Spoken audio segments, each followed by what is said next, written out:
Hello, আসসালামু আলাইকুম সবাইকে। এটা হচ্ছে লাস্ট ভিডিও আমার।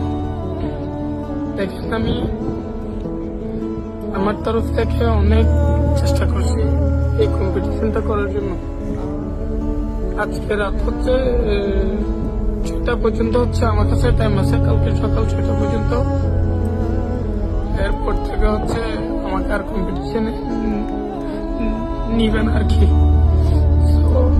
আমি প্রায় আমার 1,30,000 টাকার মতো খরচ করছি আমার নিজের টাকা। এই পর্যন্ত আসছি। এখন কিছু টাকার জন্য আমি আসলে কম্পিটিশনটা করতে পারতেছি না আর কি। আজকে রাত্রের মধ্যে যদি টাকাটা ম্যানেজ করতে পারি তাহলে হচ্ছে কম্পিটিশন করতে পারবো, আর নাই তো হচ্ছে কম্পিটিশনটা করতে পারবো। ইভেন আমি এখানে কোনো রুমও নিয়ে নেই, একটা জায়গাতে এসে বসে আছি সার্ফিং বোর্ডটা নিয়ে, মানে যেখান থেকে শীত ছাড়া আর কি ওই জায়গায়। সো আমি আমার সাইড থেকে একদম যতটুকু ছিল চেষ্টা করছি কম্পিটিশনটা করার জন্য, বাংলাদেশের হয়ে বাংলাদেশের নাম করার জন্য। কিন্তু কক্সবাজারের প্রত্যেকটা জায়গায় প্রত্যেকটা হোটেলে গিয়েছিলাম আমি শুধু একটু সাহায্যের জন্য, কেউ আমাকে সাহায্য করে নাই। এটা আমার মনে থাকবে সারা জীবন।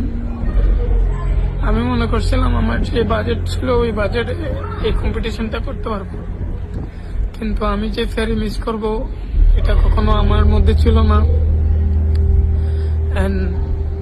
আমি খুব কষ্ট পাইছি।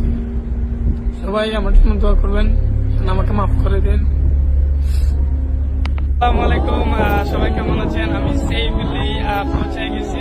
আপনাদেরকে একটা জিনিস দেখাই, কেন এত কষ্ট করে এই জায়গায় আসা। ওকে, দেখেন এখানে হচ্ছে ইন্দোনেশিয়া আছে, তারপর এটা চায়না, তারপর মালয়েশিয়া, তারপর হচ্ছে কোরিয়া, কানাডা। তারপর আপনারা কেউ কি এই পতাকাটা চিনেন? জানাবেন প্লিজ কমেন্ট বক্সে। এত কষ্ট করে আসার কারণ হচ্ছে এখানে কম্পিটিশনে, সার্ফিং কম্পিটিশন, শুধু এই জিনিসটার কারণে। তো এখানে অলরেডি হিট চলতেছে। আমার হচ্ছে হিট শুরু হবে লাঞ্চের পরে। এখন এইখানে হচ্ছে কত বাজে? 11টা বাজে সকাল। তো লাঞ্চের পর হচ্ছে আমার হিট। এটা হচ্ছে জাজেস টাওয়ার। এইখানে অনেকগুলো সার্ফার আছে, তারপর হচ্ছে এইদিকেও অনেকগুলো সার্ফার আছে। এটা হচ্ছে যে জায়গায় সার্ফিং কম্পিটিশনটা চলতেছে ওই জায়গায় আর কি। সো অলরেডি এখানে হিট চলতেছে, কয়েকজন আছে। তো আমার জন্য দোয়া করবেন।